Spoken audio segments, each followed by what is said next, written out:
Hello everyone and welcome to BioLine. Today's video is all about Hardy-Weinberg law, okay, and the basics of Hardy-Weinberg law that we have studied in the previous video. I'll mention the link of that video in the description box. So if you haven't watched that video, please do watch that video and then watch this particular video, because to understand the Hardy-Weinberg law, first you need to understand what is the allelic frequency and genotypic frequencies, which we have already discussed in that video.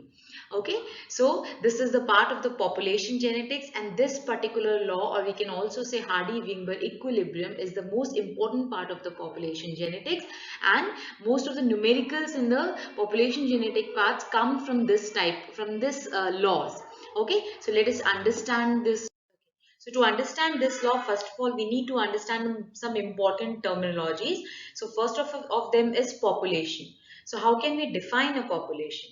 See, it is a group of individuals of a species that live in a same geographical area and that actually or potentially interbreeds. Okay, in simple language, population means the number of individuals which are living at a particular area at a given time, okay, and then all those individuals are to be of same species, fine, and that's why they will be potentially or actually interbreds, means they are able to reproduce among themselves. For example, if this is an area in which I have A individuals, okay, and I have B individual, so I'll say that in this particular area there are two type of populations. One, the population of species A. Second, the population of species B. Why? Because the population A is able to interbreed among themselves and they belong to a same species. Okay. Similarly, the individual B, they belong to a different species and they are potentially interbreds, means they can reproduce among themselves. So, population is the number of individual, or we can say a group of individual which belongs to a species, means one single species, and which live at a particular area, or we can say a geographical area at a given time. Okay, so that is the population. Now, what is gene pool? See, sum of all the alleles found in a population or at a particular locus in a population. Okay, for example, if I am talking about the population A, which is this 4 or 5 individuals I have in this particular area. Okay, so the sum of all the alleles found in this population is the gene pool of this population. Okay, or else if you are considering a particular locus, then sum of all the alleles present for that particular locus in a population is known as the gene pool. Okay, and remember that the population and gene pool are dynamic in nature. That means the number of the population and the amount of the gene pool is not fixed. Okay, it keeps on changing over the space and time. Fine, it keeps on changing. Okay, it does not have a stable or a fixed value. Okay, in the next slide we'll try to understand gene pool more in more clear fashion. For example, I have a particular gene. Okay, I'll say a particular gene at a particular locus. Locus, I have already told you, locus means the position of the gene on the chromosome. So for that one gene, it is having three major alleles, like it has X1 allele, it has X2 allele, and it has X3 allele. So sum of all these three alleles, okay, the sum of all these three allele which is found in the population is known as the gene pool of the population, which you can see. Because the one for one gene, if we are talking about a diploid organism, so for one gene there will be two alleles. Okay, two alleles only. So the genotype of an individual can be X1 or X2, which you can see in these kind of individuals here. Okay, like where is X1? Yeah, this is X1 and X2. It can be X2 X2, it can be X3 X3, again it can be X1 and X1. Okay, then X2 X2. Similarly, so these are the various genotype present in the individuals which are living at this particular population. So sum of all these three alleles, these three alleles will be known as the gene pool of this particular population. You can see here the definition is also mentioned that the gene pool is the sum of all the alleles found in the population or at a particular locus in that population. Fine, everyone. I hope gene pool is clear to everyone. We'll move further. So now see, because in a population the individual have differential reproduction rate. Okay, means some individuals are more capable to reproduce than the other individuals, or we can say some individuals have more chance to reproduce as compared to the another individual. As a result, what happened, this led to change in the allele and the genotypic frequency in the subsequent generation. Definitely, if I'm saying I have 5 individual A, and this individual and this individual is more capable in reproducing, or it is more capable in reproduction, or we can say it is more, these two individuals are getting more chances for reproduction. So definitely the allelic and the genotypic frequency of their next generation will change. It will vary from the allelic and the genotypic frequency of the parent generation. Okay, why? Because definitely whatever be the genotype of these individual, the alleles which are present in the genotype of these individual, the amount or the number of those allele will increase in the next generation. Why? Because these two individuals were more capable to reproduce. They were capable to reproduce more offspring. They were capable to produce more offspring. Fine. So that is known as a differential reproduction, can lead to the change in the allelic and the genotypic frequency within a population. Now, how can we establish a relationship, or how can we estimate the value of this change in the allelic and the genotypic frequency? Okay, so that was developed with the help of the mathematical tool, and that mathematical tool was given in early 1900s by two scientists. Okay, one was Godfrey Hardy and the another one was William Weinberg. Okay, both of them independently worked and came to the same conclusion.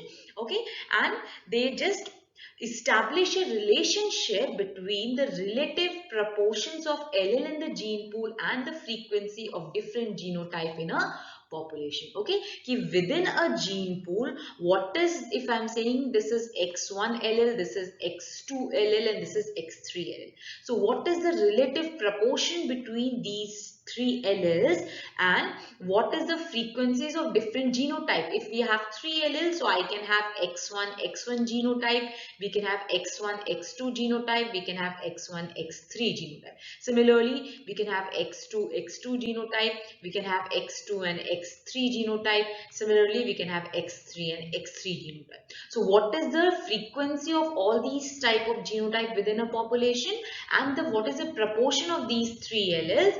Okay, that can be estimated with the help of a mathematical tool given by these two scientists. Okay, and that model is generally described as the Hardy-Weinberg law. Okay, or we can also call it as Hardy-Weinberg equilibrium.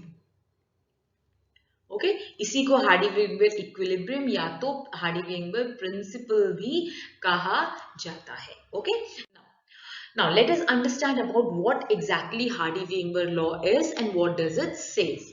Okay, see, the Hardy-Weinberg law actually it evaluates the effect of reproduction, and that too the differential reproduction on the genotypic and the allelic frequency of a population. Okay, according to Hardy-Weinberg law, this actually evaluates or give us that what is the effect of the reproduction on the genotypic and the allelic frequency of a population. Okay, from one generation to next generation.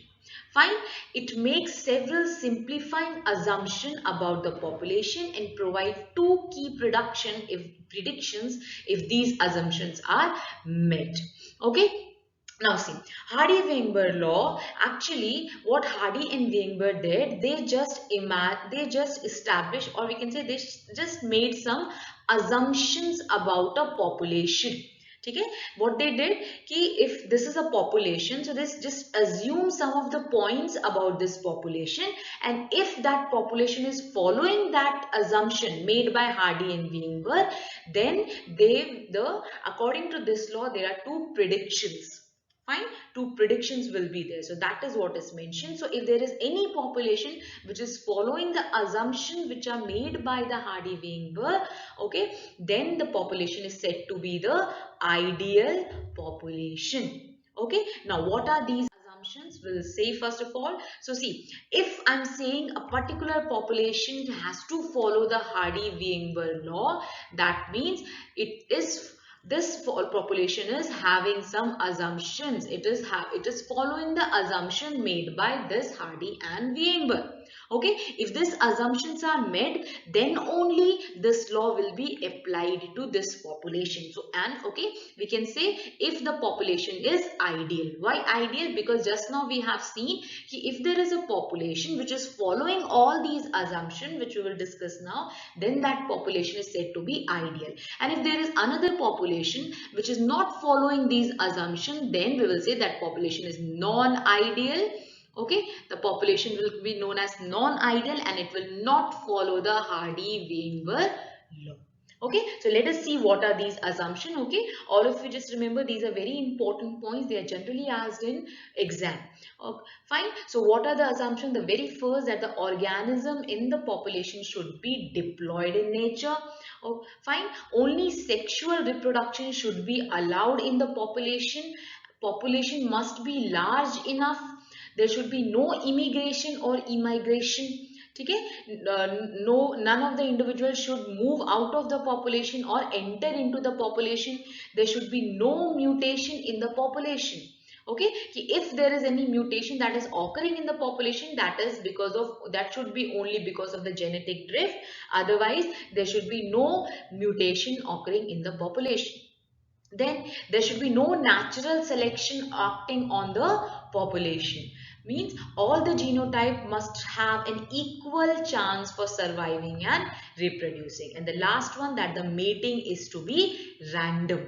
Fine. So these are some of the assumptions which were made by Hardy-Weinberg law. And if there is any population which is following all these assumptions, then we will say the population is ideal in nature, and now it will follow the Hardy-Weinberg law, or the two predictions which the Hardy-Weinberg law made.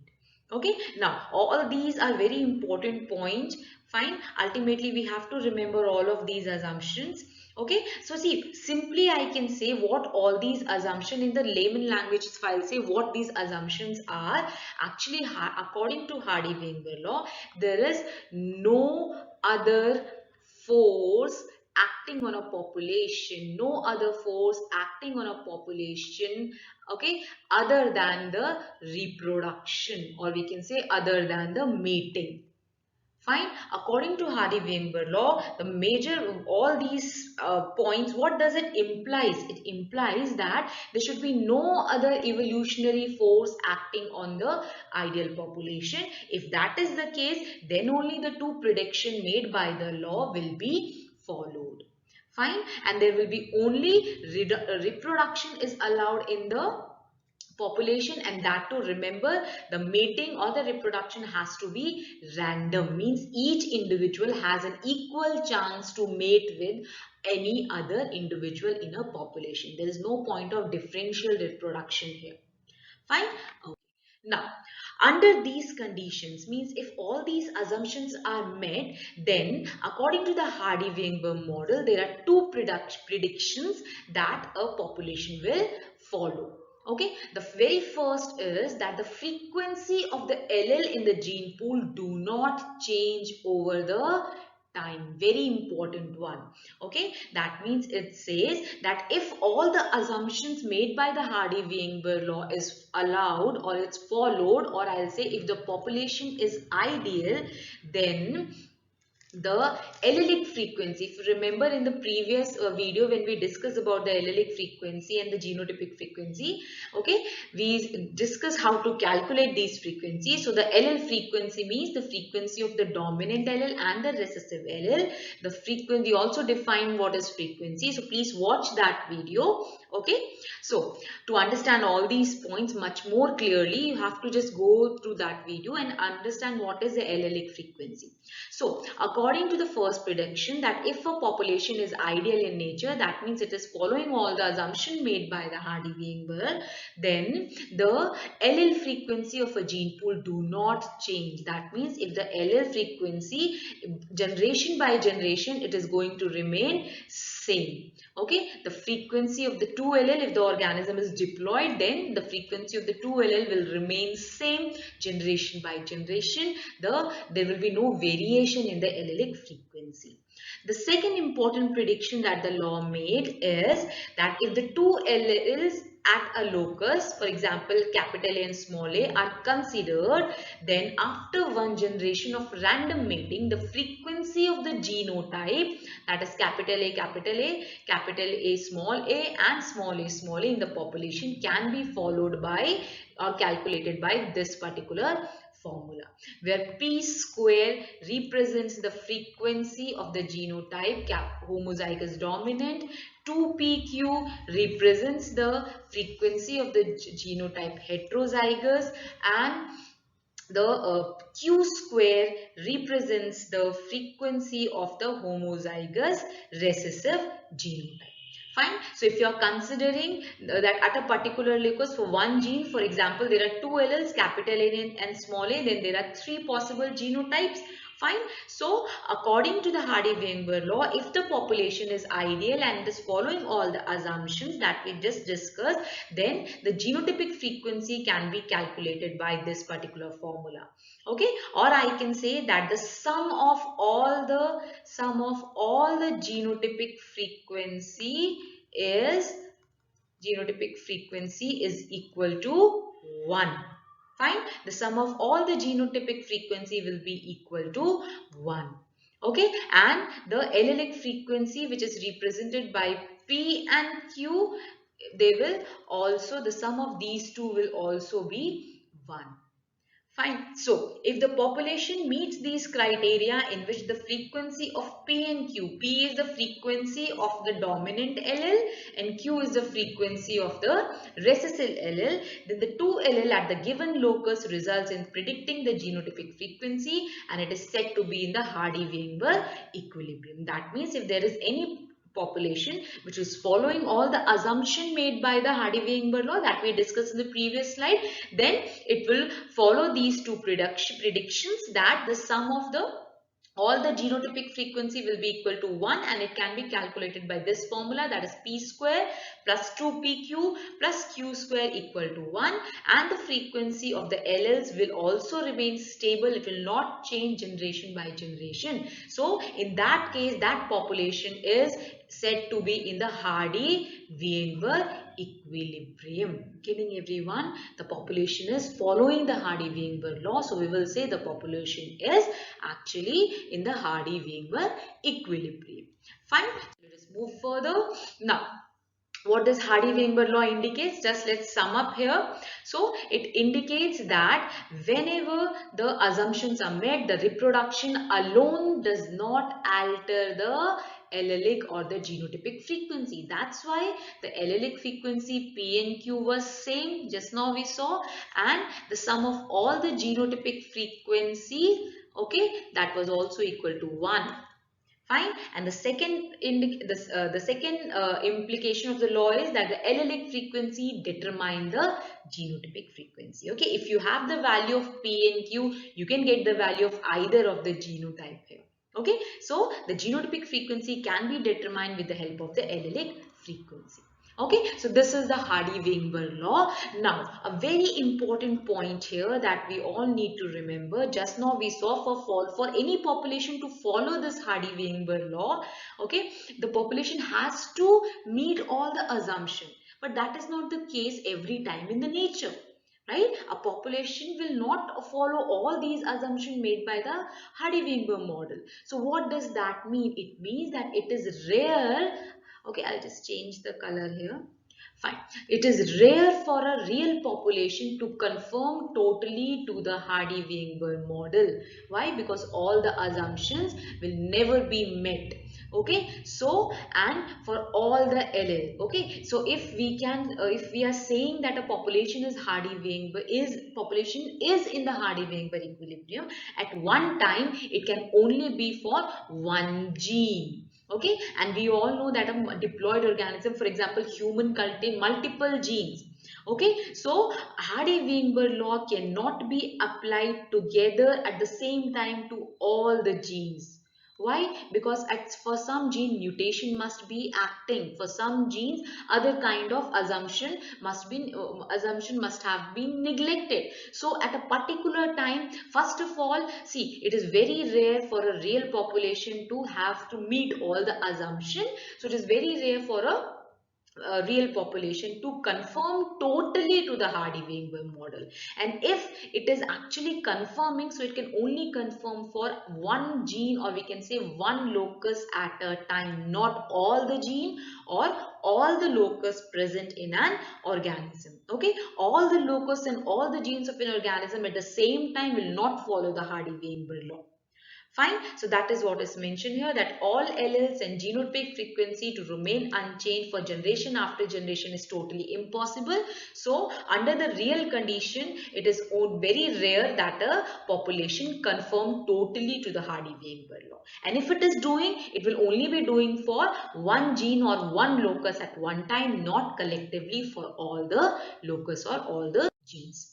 Fine. So see, how does we got these P and Q value? Fine. I have just taken this picture from a book of a genetic. Okay. Just see, if the frequency of A allele is considered to be P and the frequency of Q allele is small a allele is considered to be Q. That is like that.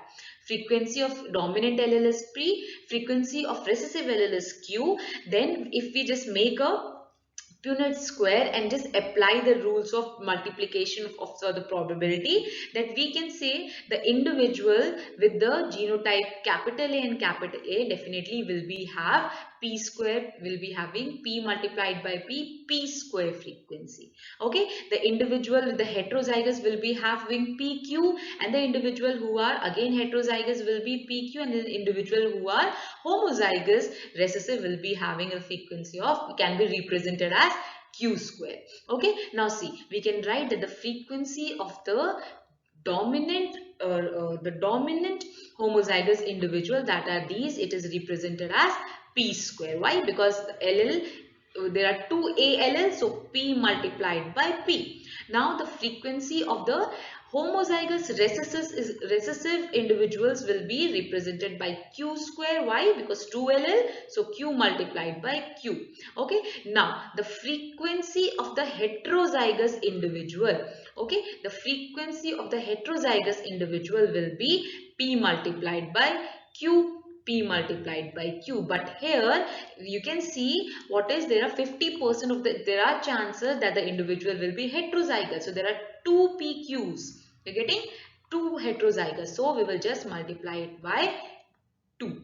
Okay. So this is how we get the values for P square, Q square into 2PQ, and ultimately this is the two formulas that we have to remember for solving any kind of equation or any kind of numerical, that in general a gene contains 2 allele. For example, this is a gene, okay, or this is a locus for the flower color gene. Okay, now if there can be the allele for the purple flower, which can be dominant P, or we can say the capital P, and this there can be different allele over the homozygous pair or the homozygous pair of the chromosome, that is for white flower, so we can represent it by the recessive P. Okay, now if the Hardy-Weinberg assumptions are made, and if the Hardy-Weinberg law is applied here, then or during the random mating, what will happen?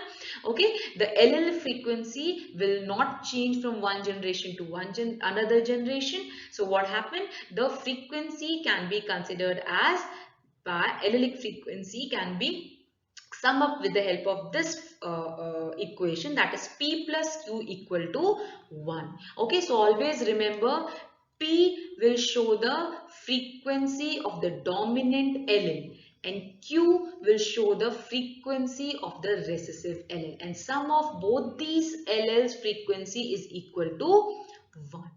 Fine. So this is the very first equation that we have to remember. The next equation is for the genotypic frequencies. Okay, just now we saw the genotypic frequency can be given by this particular formula, where P square gives the frequency of the genotype. Okay, remember, see, generally students get confused between whether they have to calculate P or P square. Just now I told you that frequency of allele A is given by P, and the frequency of the genotype. What is this? Genotype double A. That is a genotype homozygous dominant individual is given by P square. Similarly, frequency of recessive allele A is given by Q. Okay, this is the frequency of recessive allele, and the frequency of the I'll just change here. The frequency of the genotype homozygous recessive genotype is given by Q square. Okay, so there is a difference between Q and Q square, and difference between P and P square. Okay, and the frequency of the heterozygous genotype,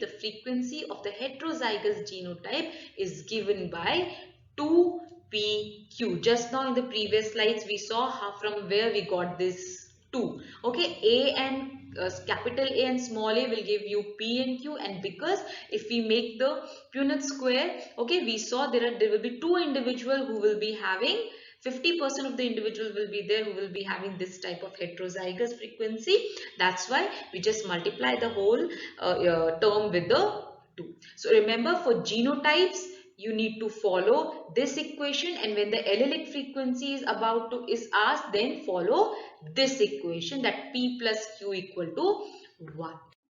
Okay, lastly, just actually we discussed that the assumptions of Hardy-Weinberg law apply only to single locus at a time. In the real situation, there is no real population which mates randomly for all the characters. Means if the individual can have the choice for mating. Okay, if with whom they want to mate, like tall individual, if they wishes to mate only with the tall individual, so this is their choice. If I'll say white rabbit would like to mate with the white rabbit, so this is a choice. So mating is not random. Okay, white rabbit can mate with black, brown, white, any kind of rabbit. Okay, they have the choice. The individuals have the choice for some trait. It cannot be all the trait, but it can be for some trait. So random mating is not possible for all the traits. That's why there is no real population which is following the Hardy-Weinberg law completely for all the traits. And definitely natural selection, mutation, immigration are always occurring in a natural population. Okay, and so Hardy-Weinberg law is very rare that it will be followed by a real population, and if it is being followed, it will be followed only for the locus which is under the consideration. Not all the genes, not all the locus will follow it at the same time. Fine, so this was the end of this video. Okay, so we will also discuss some of the numericals on Hardy-Weinberg law. Okay, that will be in the video that I'll post after this one. Okay, that will be the Hardy-Weinberg law part 2. So please do watch that video also. I'll tell you how to approach towards the numerical which are asked from this section. Okay, we will try to solve 2 to 3 numericals here. Fine, so please watch that video also. Again, if you like the videos, please hit the like button and do subscribe to the channel, and please share it with all of your friends. Okay, so that even they can be benefited with it. Okay, till then everyone, thanks a lot, and we'll meet in the next video.